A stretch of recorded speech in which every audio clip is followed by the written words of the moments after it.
To replace the air filter on the Mercedes E220 W213 model, it's quite simple.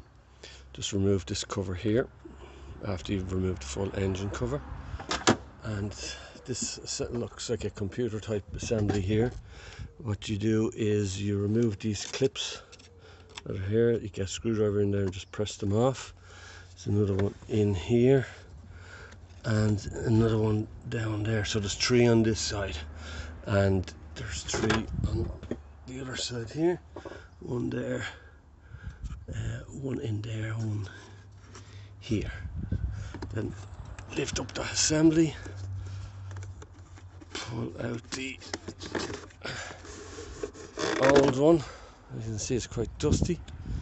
Now that was supposed to be changed at the last service in the garage. Doesn't actually look like it to me, but anyway, we have a new one.